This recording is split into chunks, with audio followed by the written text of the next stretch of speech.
안녕하세요. 푸른 하늘과 구름TV의 푸른 하늘이라고 합니다.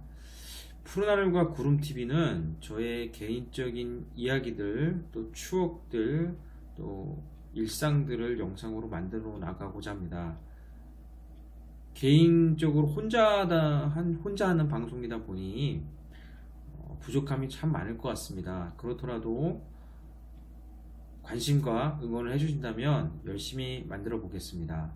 그리고 아울러 이 영상을 보시는 모든 분들에게 먼저 감사의 말씀을 드립니다. 오늘은 첫 방송인데요. 또 이 세 글자를 저의 삶에서 뺄 수가 없을 것 같아서 첫 방송부터 군대 이야기를 조금 해야 할 것 같습니다. 네, 해병대 어때? 해병대 어떤가요? 해병대 어떻게 생각을 하시나요? 좋은 이미지를 가지고 계신 분도 있을 것 같고요. 부정적인 이미지가 있으신 분도 있고, 관심도 없는 분, 싫어하는 분, 또 저같이 해병대 이 세 글자만 봐도 가슴이 뭉클한 분들도 있을 것 같습니다. 다 개인적인 취향이기 때문에 제가 여기서 뭐 그것을 이러니 저러니 말할 필요는 없을 것 같습니다. 저는 오늘 방송에서 해병대에 대해서 소개를 좀 드리고자 합니다. 네, 해병대. 멋지죠? 남자답고 뭔가 용맹스럽고 막 그렇죠. 네, 해병대는 1948년 10월에 여수 순천 반란 사건이 발생하면서 국가적으로 상륙부대의 필요성이 대두되게 됩니다. 그래서 그 이듬해인 1949년 4월 15일에 창설되게 됩니다. 최초의 해병대는 해군에서 지원한 장교, 부사관, 병 이렇게 380명으로 구성되었었습니다. 장비는 뭐 제가 그 시대에 살진 않았지만 일본군이 버리고 간 소총 또 그런 장비들을 가지고 훈련을 했다고 합니다. 진해에 있는 덕산 비행장에서 아마 최초 훈련을 진행했던 걸로 알고 있고요.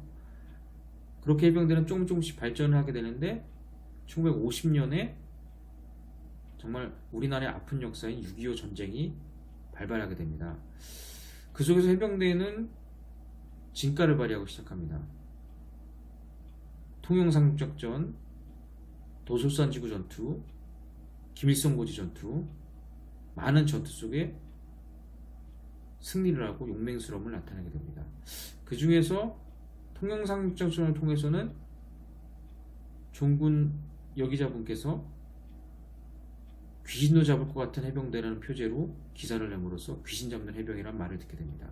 그리고 김일성고지 전투에서는 아닙니다. 김일성고지가 아니라 도솔산지구 전투에서 승리함으로 인해서 그 당시 대통령이었던 이승만 대통령으로부터 무적해병이라는 칭호를 받게 됩니다. 네.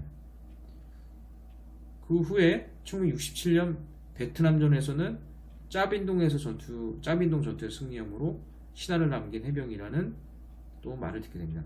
그때도 종군 기자가 신화를 남긴 해병대라는 표제로 기사를 내므로써 유명해지게 됩니다. 그래서 해병대에 여러 가지 표가 있는데요. 이 세 가지 표가 전투를 통해서 나타난 해병대의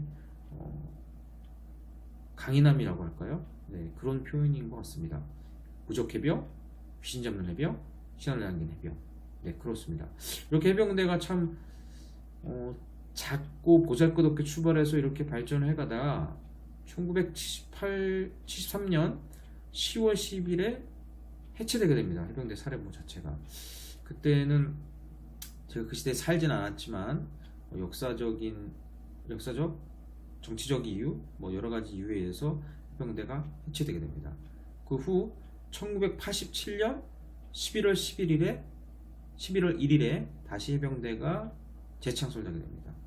국가적으로 해병대의 중요성이 대두되면서 재창설되게 되고 그 후에 또 여러 가지 발전된 모습을 통해서 지금에 이르게 됐습니다. 지금은 해병대 사령관 겸 서북 도서 방위 사령관까지 함께 겸임하고 있습니다.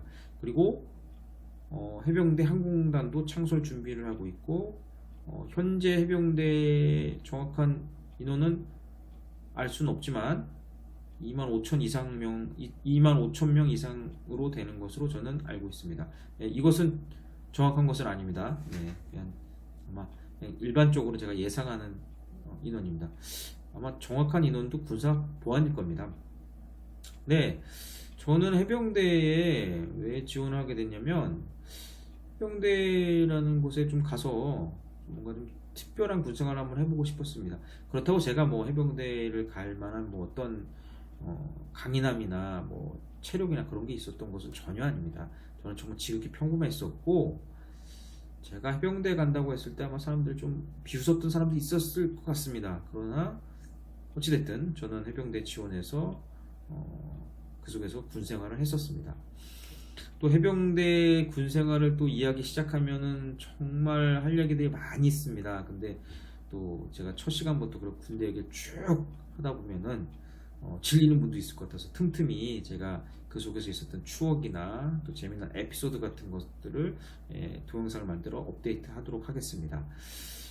저는 아직 미필자분께서 이 동영상을 보신다면 해병대를 한번 지원해보라고 추천해드리고 싶습니다. 물론 개인의 선택이긴 하지만 해병대 작지만 강한 부대 한번 도전해볼 만합니다. 그리고 좀 남들과 좀 다른 곳에서 군생활을 한번 해보고 싶으시다면 또한 한번 가볼 만한 곳이라고 생각합니다.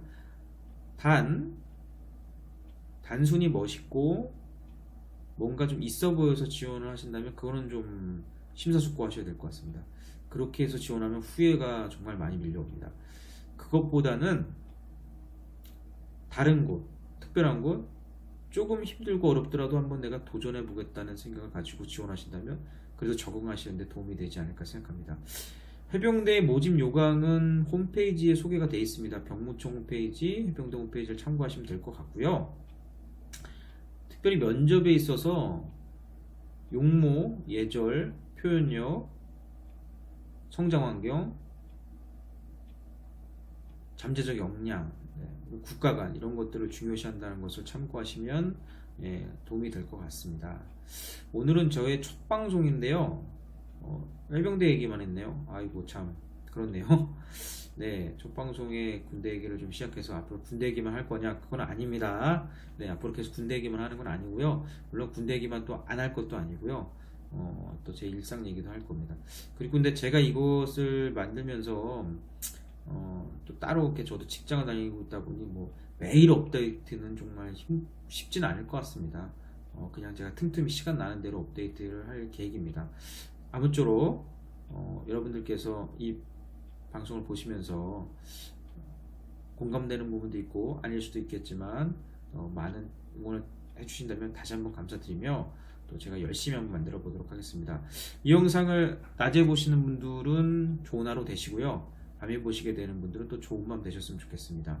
네, 감사합니다. 다시 돌아오겠습니다. 지금까지 푸른하늘이었습니다. 감사합니다.